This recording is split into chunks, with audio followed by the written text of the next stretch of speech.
Good evening. Hi, yeah. I'm so pleased to welcome you here today. I'm Sheila Majumdar, an editor in the publishing department here at the Art Institute of Chicago. And for the last 2 years, I helped with the editing and preparation of the catalog and exhibition, Georgia O'Keeffe, My New Yorks. So it's wonderful to see so many of you here tonight interested in learning more about O'Keeffe and about our newly opened exhibition. As we begin, a brief reminder to please silence your mobile devices. Thank you. It's now my pleasure to introduce tonight's speakers, Wanda M.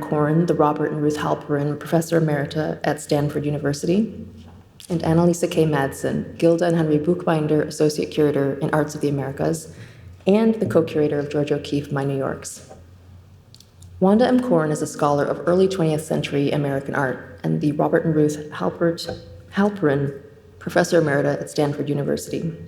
In 2017, she published Georgia O'Keeffe, Living Modern, and organized an exhibition of the same name that premiered at the Brooklyn Museum and traveled to 6 more venues across the country. Her research has often taken her to O'Keeffe's 2 homes, archives, and museum in New Mexico. And in 1980, she interviewed the artist for a chapter in her 1999 study, The Great American Thing, Modern Art and American Identity, 1915 through 35. Her new book, The Couple with the Pitchfork, From Local Folk to Global Icon, will be published in 2025. Professor Koren sits on the boards of the Wyeth Foundation for American Art and the Grant Wood Art Colony at the University of Iowa, and she chairs the advisory committee of the Historic Artists' Homes and Studios, a program of the National Trust. Annelise K. Madsen, Gilda and Henry Buchbinder, Associate Curator in Arts of the Americas, joined the Art Institute of Chicago in 2011 and specializes in American painting, sculpture, and visual culture. She is particularly interested in elevating historical women artists, studying artworks in our permanent collection, stewarding acquisitions, developing exhibitions and programming, and presenting new research in an effort to recover and revalue the contributions and stories of female makers. In addition to co-curating Georgia O'Keeffe, My New Yorks, she is presenting an exhibition on Mary Cassatt. Madsen also curated and authored John Singer Sargent and Chicago's Gilded Age. And she has co-curated and contributed to a number of other exhibitions and publications at the Art Institute, including America After the Fall, Painting in the 1930s, and Art and Appetite, American Painting, Culture, and Cuisine. Madsen holds a PhD in art history from Stanford University and a BA from Washington University in St. Louis. Now, please join me in welcoming Annelise and Wanda to the stage.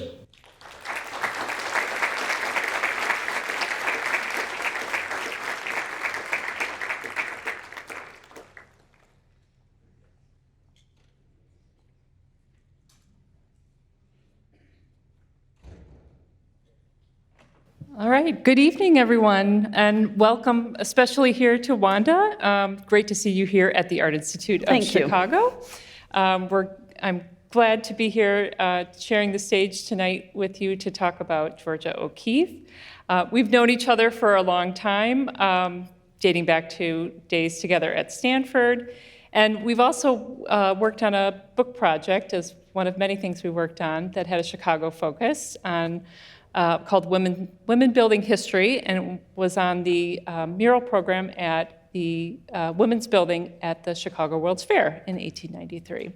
But we have never had the opportunity to share the stage together to talk about O'Keeffe. So let's dig in. You took an interest in O'Keeffe many years ago, and so my first question to you is, how did you come to study the artist, and what brought you to O'Keeffe as an area of study in terms of your scholarship? Well, I'm going to have to kind of reveal my generation to answer the question, because I began my interest in O'Keeffe in the 1970s when I was coming of age as an art historian, and in 1970 she had a major retrospective at the Whitney Museum. Which came to Chicago. Which also came to Chicago. It was a traveling exhibition. And while that does seem a very long time ago, I, in fact, though I was nearing my 30th birthday, I didn't know much about her at all, and I was not alone. When that show opened, even though she had had a following as an artist to be collected and bought and admired, it was pretty much an art audience, let me put it that way. But in 1970, when she was herself entering her 80th decade, she became a celebrity. And that was a little different than what she had been before. It was really a mass audience began to recognize. I guess the way we might put it today is just that she had name recognition. And one testimony to that is if you use the archives at Yale University, which has her papers, the fan mail after 1968, which is when Life magazine gave her a cover story, as an 80-year-old sitting in her home, which we'll see in a second. In any case, those two events, the 68 Life and the 70 exhibition, really at a point when feminism was beginning to percolate in various circles, and people began to be calling her, actually, a living artist who had broken the glass ceiling.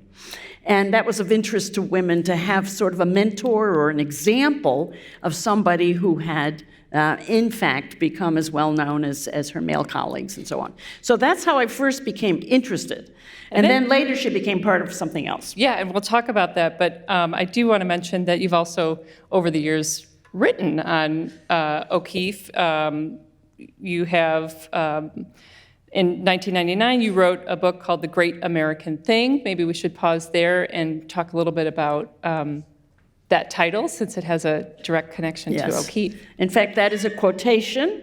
The Great American Thing is a quotation from O'Keeffe, which, of course, I duly credit her in the book. But what I should just quickly say to you is what does it mean? Well, it was something that she began to say quite often in her later years, referring back to when she and her colleagues, a group of artists in the circle around Alfred Stieglitz, were always talking about trying to get a stage for American art, to create a Paris, if you will, out of New York, where a modern art movement would get some traction, and would presumably not look like European art. It would look like American art. And what was that going to look like was the big conversation. And people had various answers to it. And my book, The Great American Thing, is really different artists having different ways of trying to do the Great American Thing. And it included Gerald Murphy, Charles Demuth, Joseph Stella, just to give you a sampling, Charles Sheeler, of other names, all artists in the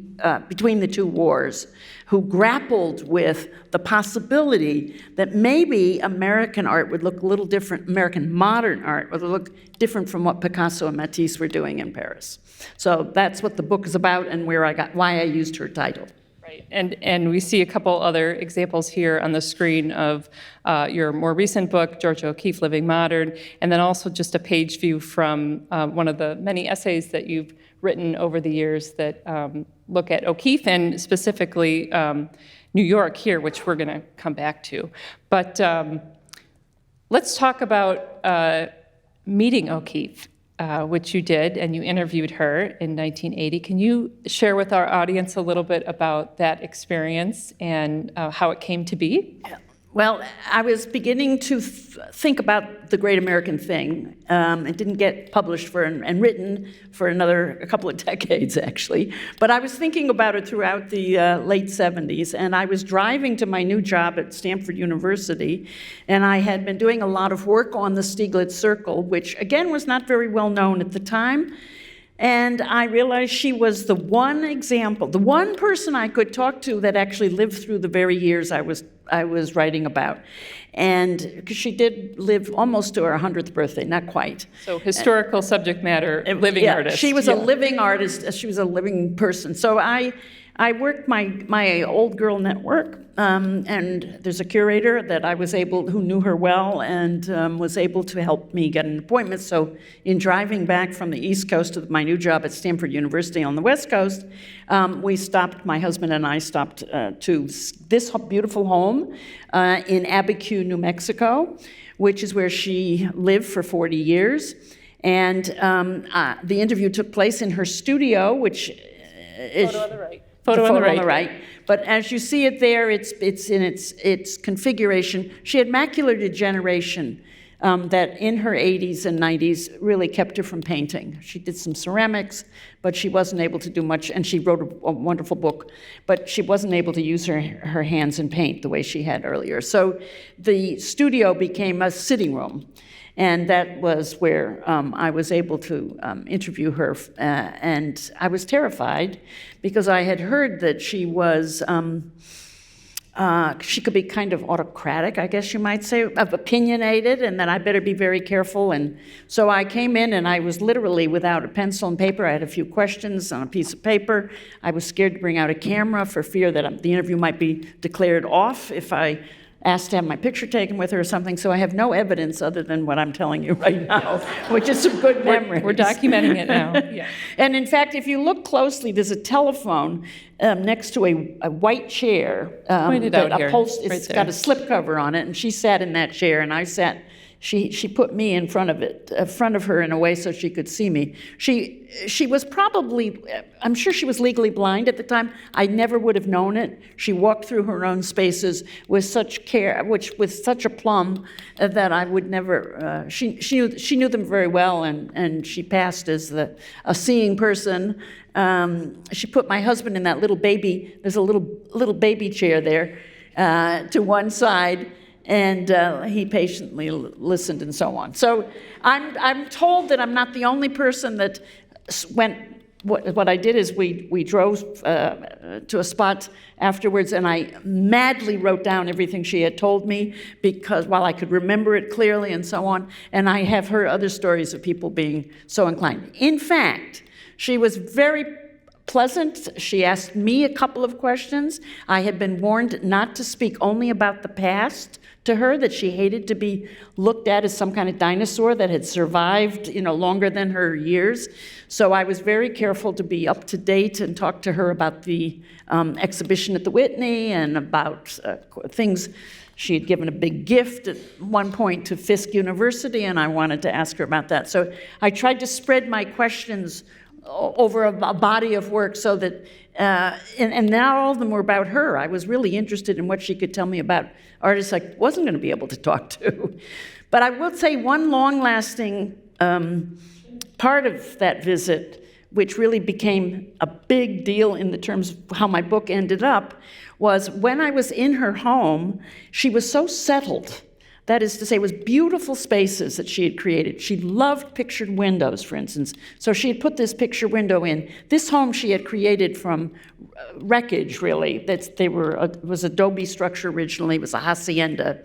And when she created it, she was always in process. She was always improving it, always improving, getting more light into the house and getting better views. She would put beautiful things on her windowsills. As you see here, there's rocks and bones. And what impressed me is that what little I had been taught about O'Keeffe, which wasn't an awful lot, in the classroom we didn't pay much attention to early 20th century art at that point.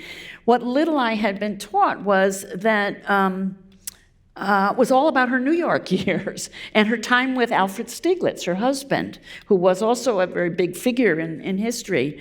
And I realized that she was markedly a Southwestern artist at that point. And I changed my mind about what I was going to write about her flower paintings of the 1920s, and I changed my mind on the spot, and I ended up doing one of her cow skull paintings instead, but based on that interview.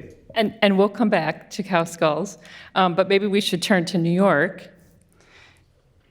and the present exhibition a little bit. Yes, why don't you now? Let me ask you a question, because you and Sarah have co-curated this wonderful, enlightening exhibition, and why don't you say a little bit about that to get us going? Sure. So we're gathered here together on the occasion of Georgia O'Keeffe, My New Yorks, a project I co-curated with Sarah Kelly Oler. It's been a joy to work on this project. It's wonderful to see it realized in the galleries now. O'Keeffe is primarily known as a painter of flowers in the Southwest, or that's what first comes to mind for many, many visitors. But she did also paint New York, and she lived in New York on various occasions, and covering a good portion of her career. The image you see up here is O'Keeffe on a rooftop in New York with the East River behind her. This was a photograph that appeared in Life magazine in 1938. And so there is this kind of moment in her career that Sarah and I wanted to give some more attention to. And the real inspiration for this project is this wonderful painting. This is the Shelton with Sunspots, New York. It's in the Art Institute's collection. It dates to 1926, and this is right in the moment when O'Keeffe takes up New York as subject matter really in earnest, the mid-20s into the early 1930s. And so as we set out on this project, we really came to two aims for the exhibition. The first was to gather these New York pictures. They have appeared in other exhibitions over the years, but to see a group of them together at this scale really hasn't happened before. So that was the first goal, was to bring the New Yorks together. And the second was to contextualize them, to understand how the New Yorks as a body of work fit into O'Keeffe's wide-ranging artistic pursuits in these years. She's doing so many things in the 1920s, and we didn't want to kind of parcel out the New Yorks and just look at them without realizing how they relate formally and otherwise to her great projects in these years. This is the moment when she also takes on Enlarged Flowers. It's all right in these years. So I did also want to show, I showed the painting, the Shelton with Sunspots. The Shelton Hotel was a transformative building or transformative place for O'Keeffe herself. It was a residential high-rise that was built on Lexington Avenue in Midtown. It rose right in these years. It opened in late 1923, and O'Keeffe and her husband, Alfred Stieglitz, moved in for the first time in December of 1924, so shortly after it is there. And as you can see from the photograph, the period photograph at left, there is nothing as tall as that building in Midtown at this moment. New York is a much shorter city. It's on the rise very quickly, but this is a new place, a new kind of living, city living up high, and O'Keeffe really took inspiration from that change of perspective and change of kind of daily living once she moved into that space. And so actually, let's take a look at O'Keeffe's words here. Wanda, can you read that? Do you want me to read that? Sure. And I think one thing, we're so used to being in skyscrapers today, whether we either live in them, and I know many people in Chicago do live in skyscrapers, but we certainly visit them and do visit offices and so on and do a lot of work in skyscrapers. Imagine if you've never been above the 10th floor, let's say, or 6th floor, and imagine also that you had never even thought that you might live in something that would have you that far up. That's sort of where she's coming from in the 20s.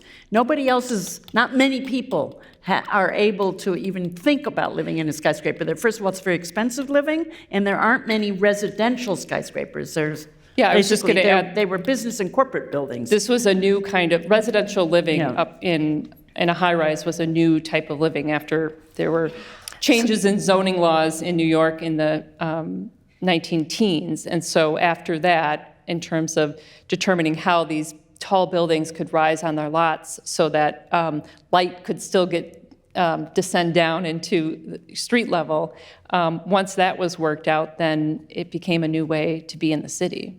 Yeah, and so this is a beautiful reflection of that. And also, I think, this quote gives you a little sense of how adventuresome she was. She always was seeking, I wouldn't say just new experiences, but certain kinds of experiences that would give her different views, not only in the city, but different views of how snow fell and rain fell and the way weather worked when you could see it higher up. So here she is. I had never lived up so high before and was so excited that I began talking about trying to paint New York. Of course, I was told that it was an impossible idea. Even the men hadn't done too well with it. So perhaps we should just pause for a second about even the men hadn't done too well with it.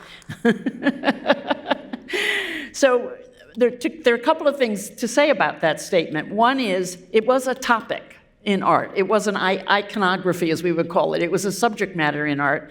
And I want to just say a little bit about it. We're moving to talking about a little bit about skyscraper mania. Well, first, let's put up one of O'Keeffe's great skyscrapers while you're talking. This is New York Street with Moon, the first major painting that she does after she's lived up high. So go ahead, Wanda. So she's by no means the first person to take on making a skyscraper painting. She's doing it her way, and we will address that in a moment.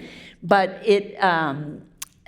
what she is probably the first woman painter of a modern streak. I'm sure there were other illustrators and so on that may have been taking on skyscrapers, but it was considered kind of something that male artists were trying to work with, that is skyscrapers, bridges, what they called the new New York, not the New York of Henry James, the walk-up New York, the low-rise New York, but rather the New York that was emerging in the mid-section of Manhattan when she begins. Right, Midtown is her neighborhood. But by this point, Wall Street and Lower Manhattan has become sort of skyscraper crazy and dotted with them. So this is what we often speak of, I think of as the second phase of skyscrapering New York, is what she's involved in. So when she takes on the subject, it has been a sort of assigned as being a male subject. And there was some writing early on about this being one way where she could, in fact, do a body of work that, since it had been kind of, if you will, configured male, and she was overly categorized as a woman artist in the early 1920s, particularly for her flower paintings, and she began to regret that. So one of the many things that is going on in her mind is to, in fact, create a body of work that people can't assume was a woman's subject. In other words, she's taking something on and making it her subject, but she's taking on what men have done. So thus that remark makes some sense. Maybe we should turn to the new New York and skyscraper mania, since you just mentioned it. We have a couple of slides here. So things that if you want to culturally contextualize and think about what artists and illustrators did with the new New York, there were phrases that were used at the time, like skyscraper obsession or skyscraper mania, because the skyscraper was a matter of big debate, great debate. And there were those people who thought it was the building of the future. And in many ways, it has become, in our urban centers, the building of the future. But at the time, that was all under debate and discussion. And many people hated skyscrapers. They saw them as behemoths that were drowning out the sunlight, and they saw them as big corporate structures that were not kind to human existence on the ground, and so on. But there was also a tremendous interest in skyscrapers as being something that America was giving the world. And very commonly, they were called the cathedrals of New York. And that was not just to talk about their height and their verticality, but it was also to say skyscrapers are to America what the cathedrals were to old Europe, making a kind of a comparison between the antiquity of Europe and the newness of this country. So going back to that theme, the great American thing, and one of the things she's trying on is whether or not skyscraper paintings, or paintings of the vertical city, might not be one way to distinguish a painter. She had never traveled to Europe. And she did not do so until after the death of her husband and into her later years. And Alfred Stieglitz, who had traveled to Europe and had German roots and so on, he loved the fact that he could say that she had never traveled to Europe because she was like unspoiled in her. She was doing the great American thing, in other words. She hadn't gone over there and been kind of co-opted by French ways of doing things. So, taking on the skyscraper was just one more way in which she was trying on being what she was always boasted by her husband of being, which is kind of an indigenous artist who's not been wrecked by other people's, particularly European subject matter. So that's one way to think about it. And here we have an image that you've been looking at, which is an illustration of 1915, which is totally a kind of science fiction thing. It's got flying planes and skyscrapers. This is really more relating to what was going on down around Wall Street. What's our next one? We have a decorative arts example. Do you want to? Oh, yeah. And skyscraper mania resulted in many people making furniture, for instance. In this case, this is in the Art Institute's collection. It's a wonderful piece. It's called a skyscraper cabinet. Paul Frankel? By Paul Frankel. And there was jewelry of skyscrapers. There were flower vases draped like skyscrapers. There were wine goblets, textiles. Yep. You can do a whole show of just, and they're sometimes called Art Deco, but this is when they very explicitly, just like in this Frankel piece, go very high up vertically, and they also go step back. As skyscrapers were, like the Shelton. Like the Shelton, yeah. So maybe we should talk a little bit about some of the other artists who depicted New York. Yeah. We have just a couple examples. So this is now just to show examples of the men, if you will, who had tried out skyscrapers. These are early examples if we were thinking about who had started to look up and actually paint the new New York as opposed to the old New York. Child Hassam on your left is a American Impressionist painter, and he is one of the first of his generation to actually try to do something. What people were totally fascinated by was the silhouettes and the cleavages between buildings, what were called the canyons. They often used a natural vocabulary in these days to talk about skyscrapers. They called them mountains, and they called the spaces between skyscrapers canyons. That's sort of a leftover vocabulary from the 19th century. And Hassam was really very interested in light and what was happening to light, as you see in that one. Whereas Sheeler, who's now a next generation, he's more interested in the way the structures are piled up on one another. The views you get looking down, that's actually a train that you see on the, can you point that one out? And it's a beautiful abstraction. You can see the windows of a skyscraper, and the train is, right here. Yeah, that's it. It's an elevated train. Got it. Okay. So this is, and you can see this is a quasi-cubist painting. In this country, we often call this style, it was totally made up by art historians who were looking for a name to try to, again, create an American name for a style that might be peculiar to this country, and they call these precisionist canvases of the sort that Charles Sheeler is making. But Charles Sheeler is a contemporary of O'Keeffe's, and he is definitely he's made New York's before she picks up the subject. So he's part of the men that she's referring to in that one statement. And we have a couple of European examples. Yeah, right? I think what surprises people is how many Europeans came over to paint our skyscrapers. Someday someone should do an exhibition about this. There were so many of them, including Frida Kahlo and Diego Rivera. And they were actually of the school who were a little dubious that skyscraper cities were humane. And they were quite critical of skyscrapers. But in this case, there's two examples, one an Englishman on the left and the other by a Frenchman on the right. And the Frenchman, Bernard Boutet de Monvel, would come every summer during the 1920s just to paint skyscrapers like this and bring the paintings back and sell them in Paris.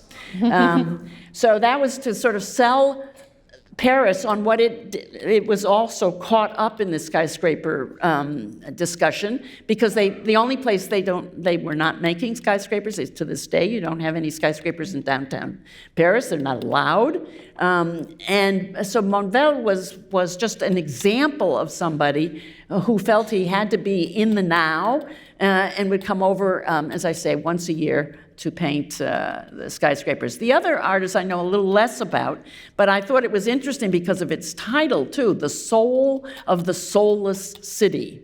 Now, this is somebody who's not in love with skyscraper New York. Yeah.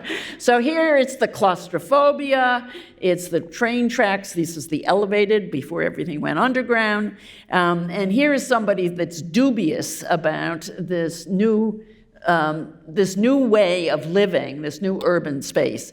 I will tell you that most of you in the audience, I suspect, have heard of Marcel Duchamp. When he came over here in the teens for the first time, he was absolutely determined to live in a skyscraper. And he was so upset. It never had occurred to him you couldn't live in one. He just came a little too early. He came a little too early. And he wanted to soar. He wanted to do what O'Keeffe was able to do come the 1920s. And it upset him terribly, so that his patron arranged for him within the first 24 hours of his visit to New York to go into a skyscraper to somebody's office, so he could at least experience the excitement and thrill of being high off the ground as he had never been before.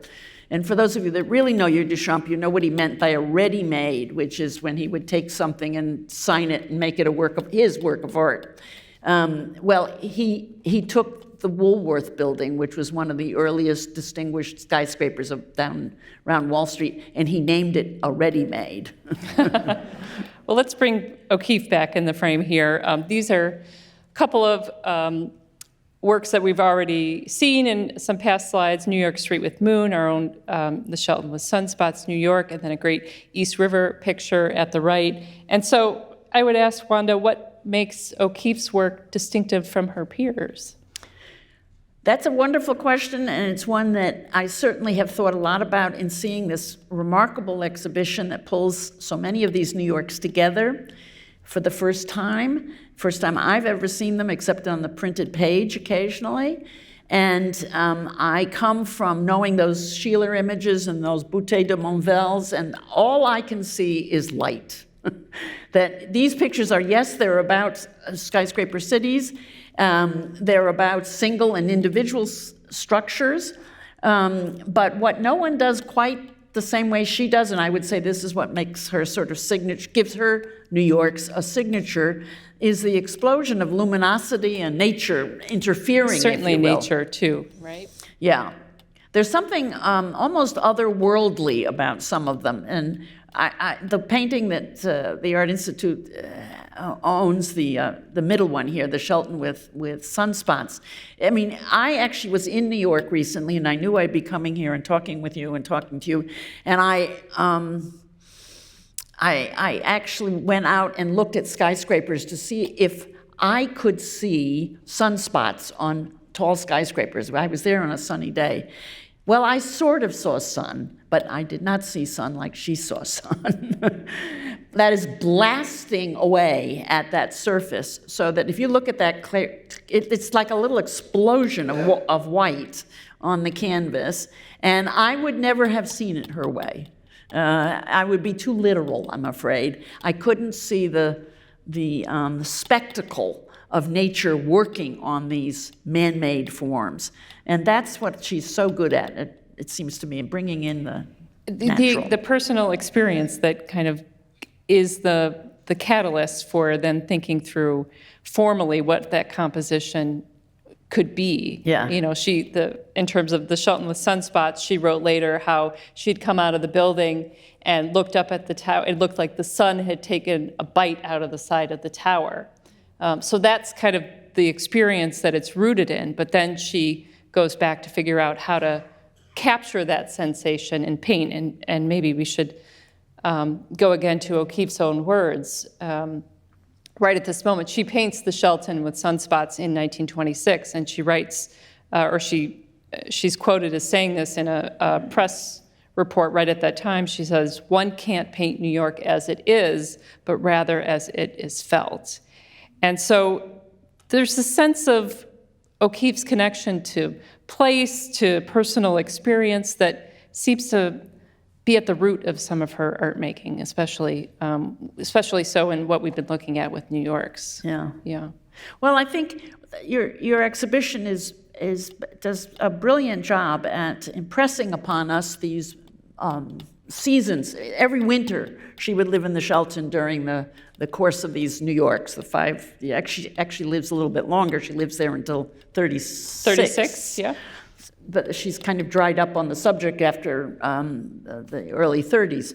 But nevertheless, she is returning to the 30th floor was her favorite, right? Right, 3003. They've done all the apartment. detective work to figure out exactly which floor she lived on Where when. she is when. It's a whole curatorial rabbit hole. Yeah, and it's been very, very useful because most of us were just repeating what somebody once said, and now we have to kind of be much, much more careful because we now know exactly where she was on what floor. And for those of you that haven't, may not realize it, and I didn't realize it to the degree that I do now, is this was a residential hotel.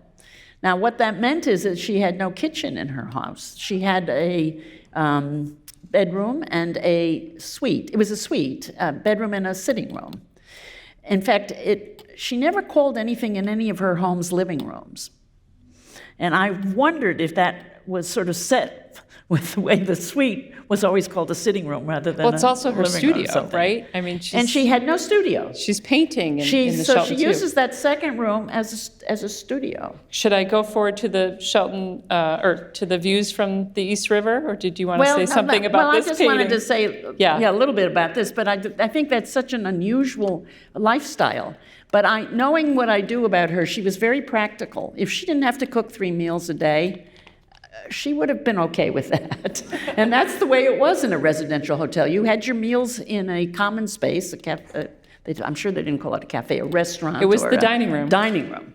So it was a very different style of living than we might expect, but it was partially her trying to carve out some time for her own work. And she had no studio space ever in the Shelton. She always worked in the sitting room, which I think is phenomenal.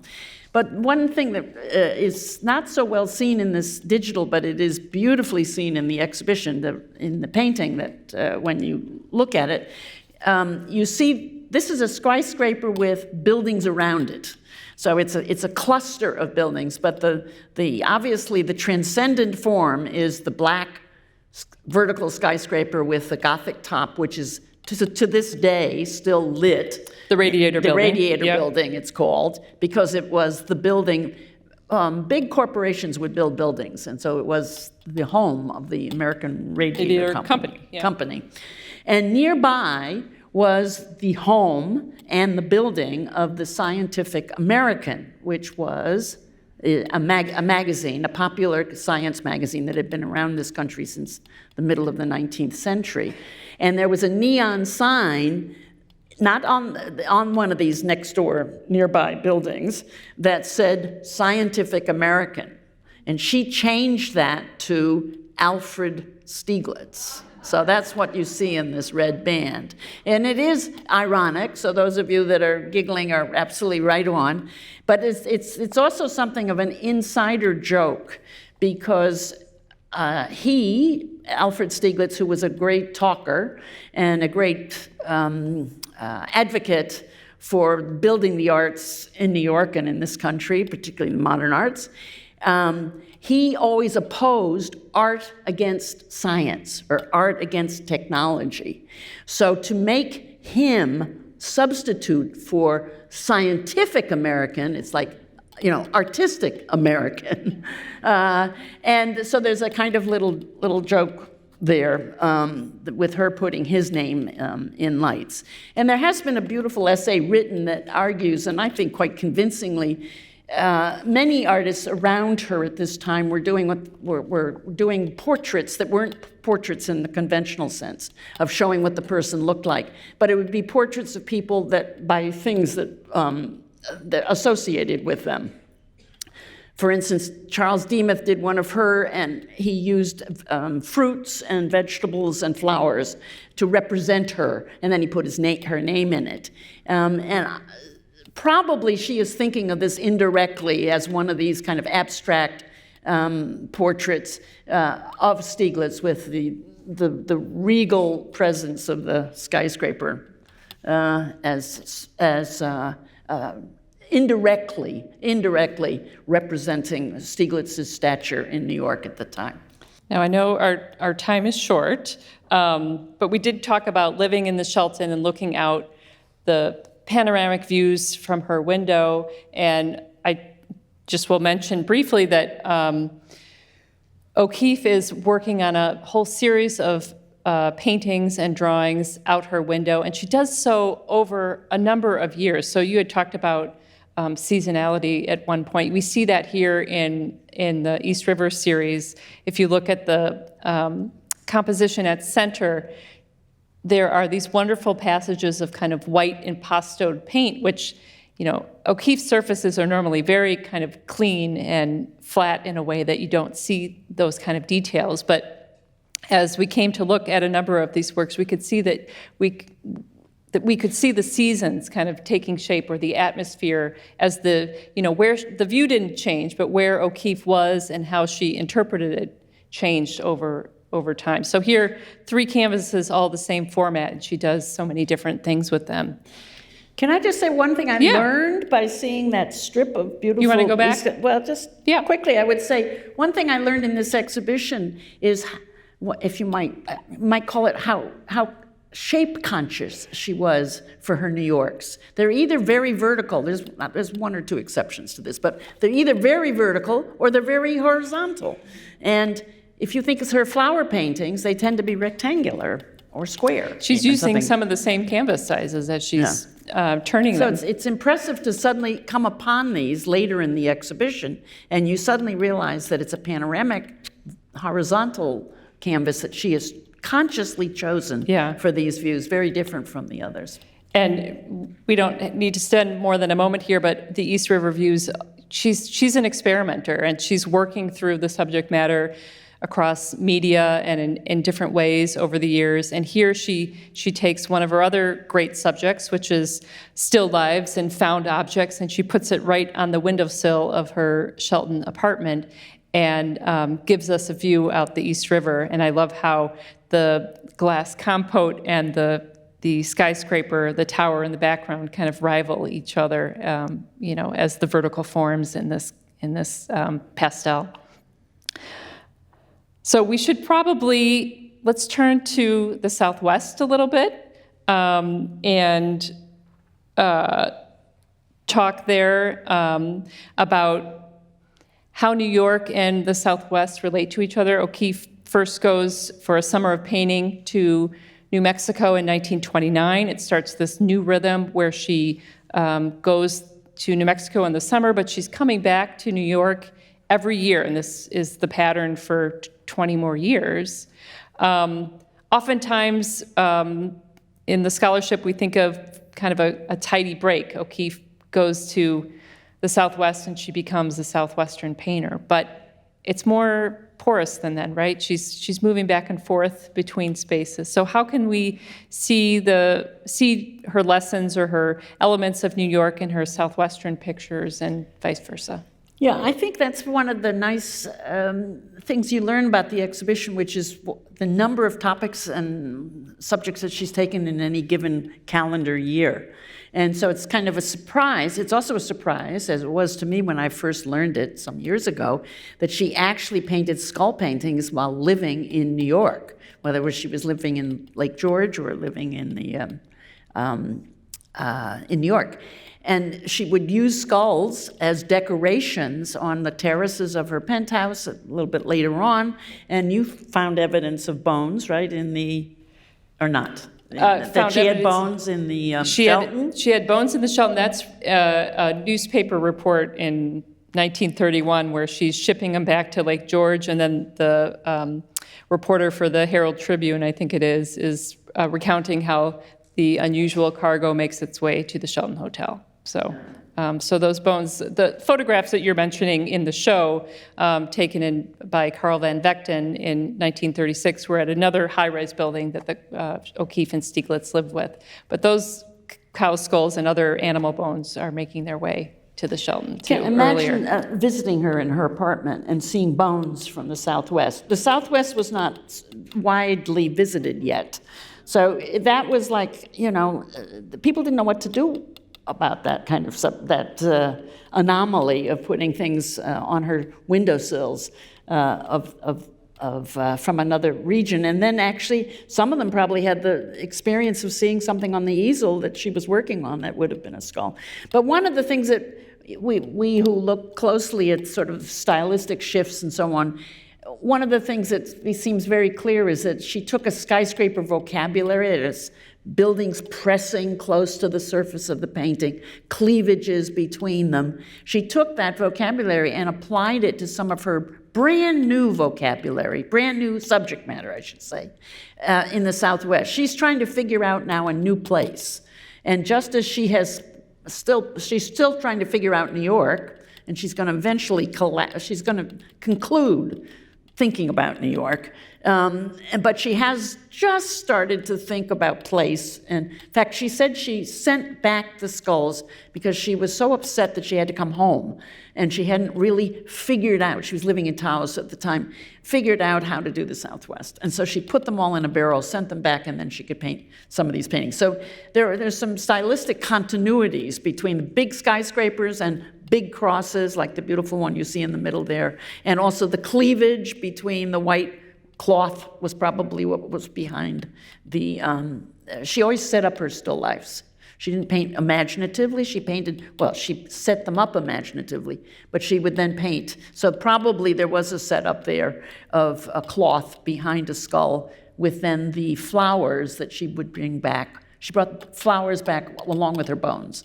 And those came from, she loved the artificial flowers that she found in the Southwest. It was a woman's craft, and they were made either out of cloth or sometimes paper. So maybe let's take a few moments to look at this painting, and then we might have one other moment before turning to questions. But this is Manhattan, which was painted in 1932. It's a large-scale work. And why don't you tell us a little bit about this work and how New York and the Southwest come together here? Yeah, I love this painting, and it's hung spectacularly in the exhibition, so you can really get back from it and see it in all its height. It's a very big painting. O'Keeffe often said how much she wanted to paint a big painting. She would love to have had a mural commission, and she tried a couple of times, and they just fell apart.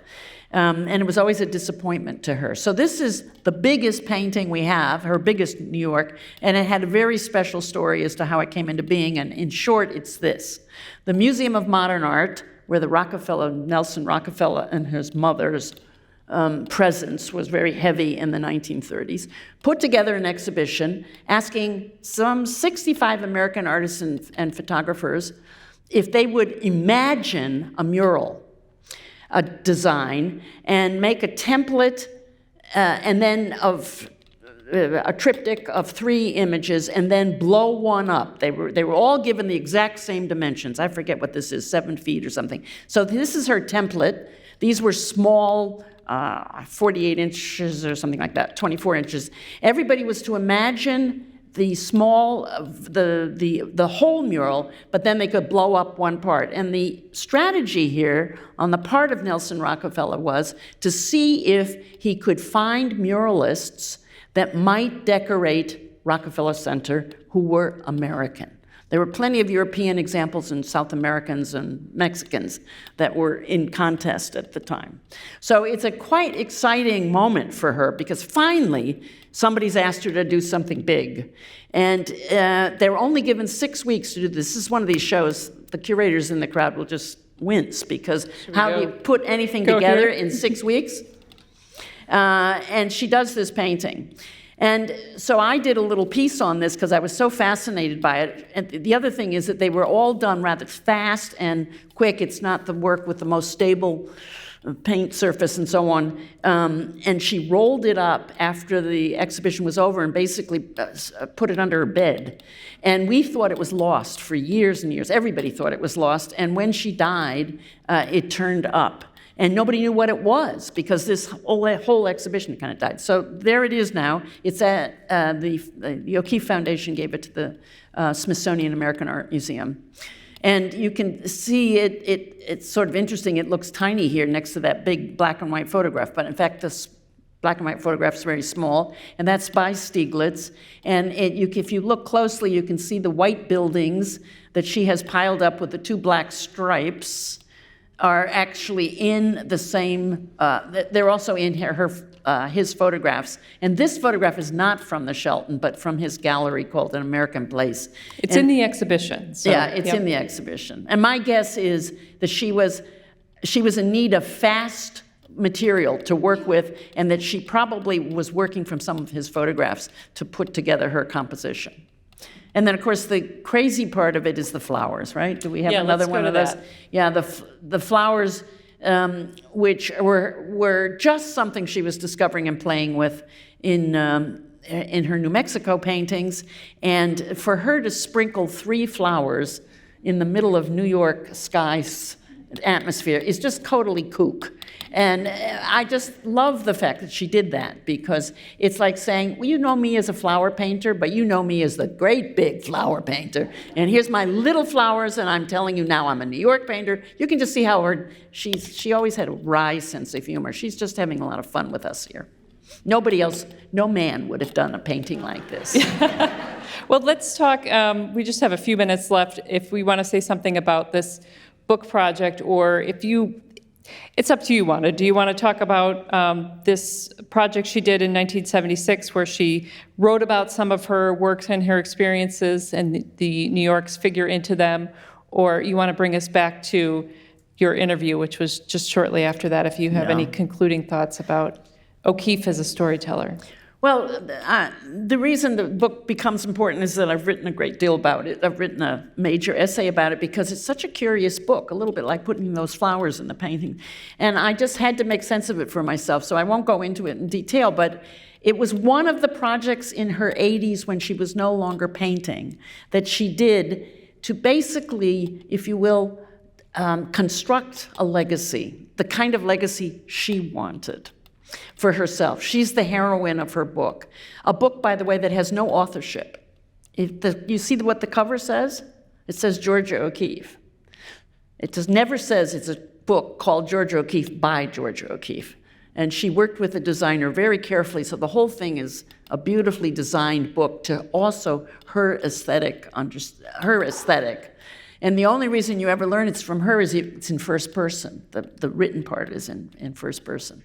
So it's a very interesting treatise, if you will, an artist's book of a sort. It's always considered a memoir because she never did anything quite like it. But in fact, it doesn't tell you too much about her. It's rather clipped and literal, the origin stories that she tells. And like she talks about seeing this image of a skyscraper at night. And the moon, she was so taken with the moon rising over it.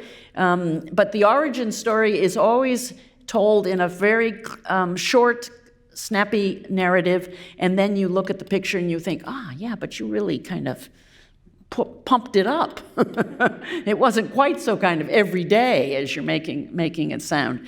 But in this book in 76, you have to remember that there was no such thing as an all-color book yet at that point. And this is all-color. It was one of the first all-color editions of, when you think of our catalogs today, which are all-color, they are very much of our era, but that era was just beginning in 76. So it's one way in which she contributed to her own art history, if you will, when she was no longer making art.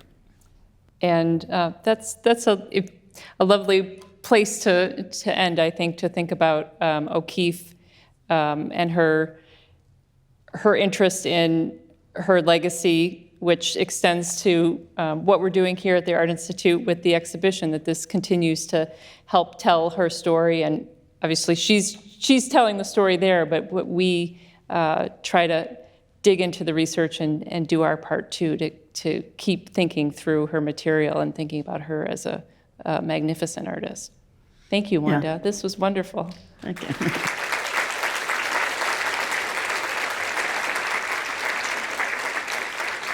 I think we're pretty short on time, but we do have a couple of colleagues with microphones on this main floor. If anyone has a question, we need to.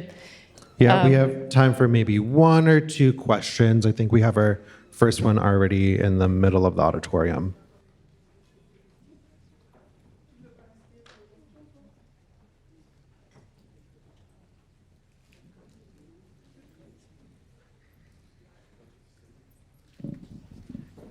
Thank you. Hello. Thank you. The New Mexico paintings are uncanny and have this like expert familiarity with the landscape. I'm wondering if the New York paintings were viewed similarly in that time, or how they shaped the perception of New York in the era. How they shaped New York, the perception of New York? How when? they shaped how Americans or others perceived New York in that time. You contrasted with these sort of critique-like paintings. Yeah.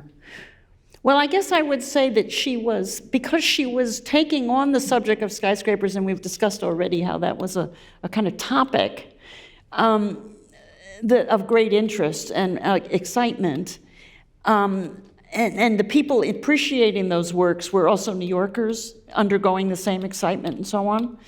Whereas when she went to the Southwest, she was more of a pioneer of being an artist, a modern artist in the Southwest. There were other artists, of course, but she was also painting for New York audiences. And she was bringing back those Southwest paintings and only showing them in New York. She was never showing them in the West.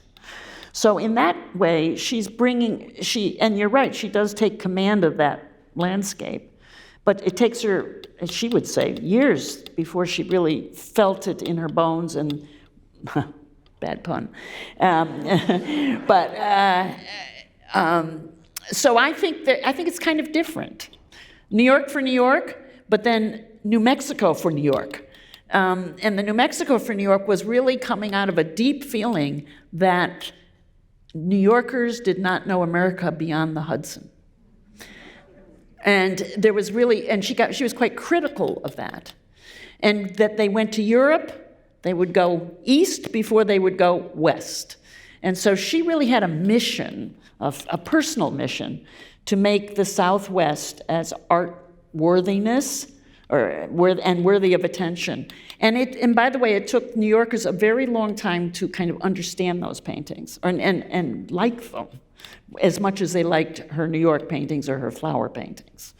And she knew that she had a kind of challenge there. And she didn't like the way they were interpreted because New Yorkers, some of her critics at the time, saw them all about deadness and dry landscapes, and they thought she had got religion or she had gotten philosophical, and she was doing memento mori, paintings of skulls to remind you that you and I will all die someday. She just hated that kind of talk. She said, that has nothing to do with what I'm doing. She said, I go out in the desert and I walk and I pick up these bones and they are alive to me. They are meaningful. They've been bleached by the sun, and they still have life forces in them, the way the face is engaged and so on. So she would kind of counter and punch back at the over concern with death that the New York critics saw at the time. So I think they're quite different, actually. It's a good question because it brings out differences. The New York chapter, if you will, does have a beginning and an end. And the Southwestern chapter never ends. I think that becomes home. That becomes the final home. We have one very final question in the middle here, actually. There's one here in the front row. This guy had his hand up first, Okay. so we're gonna. Do you Sorry. see her as foundational to the Great American thing? And if so, like, is she a pillar of some part of that? Or where do you put her in the great pantheon of American artists? What was the first part about the Great American thing? Do you see her as foundational to the Great American thing? I see. There were different answers by different artists as to how to do the Great American thing. I would even argue that Grant Wood was trying to do the Great American thing, but from a different generation's point of view, and from a different space, very different space. So, and she wouldn't appreciate that at all, because that was not what she meant by the Great American thing. I don't know if I would say foundational. I think she was very successful, let me put it that way, that she was one person who worried that question. How are we going to paint the Great American thing if we're always looking over our shoulders at what Europe thinks about us? And she was of a mind to not do that. Picasso never made her nervous. Rodin didn't make her nervous the way it did some of her compatriots. So I think I have come to really appreciate her sort of bandstanding, if you will, for doing the Great American thing by living it, not just talking about it. And I don't know if you know the work of Marston Hartley, for instance, but that would be an example of somebody who was always doing it the wrong way in her point of view, because all he did was keep running off to Europe and spend 5 years, then he'd come back for a few years, then he'd go off again, and each time he'd do a different body of work and so on. And that was exactly what she thought was the wrong way of doing the Great American thing. You live it, and then out of your living space, and that's what you have here is really an examination of how place matters. Out of a living place, you create a vocabulary and a style. And she would say that over and over again about her work. When she goes to Lake George, she felt there was Lake Georgeness in her paintings. She'd say it was the color green, for starters.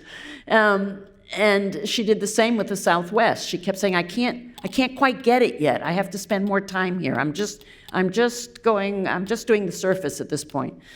And so there are things she does her first couple of years in the Southwest that she considers almost like tourist pictures later on. A pueblo here, or a church there, or even the crosses that are so beautiful. She did a series of crosses, but once, that too was a chapter. Once she kind of worked through them, they were done. So I'm not sure that's an exact answer to you, but I would say she was more driven and more focused on the Great American thing than many of her compatriots were. Thank you, Wanda, so much. And thank you all for coming tonight and listening.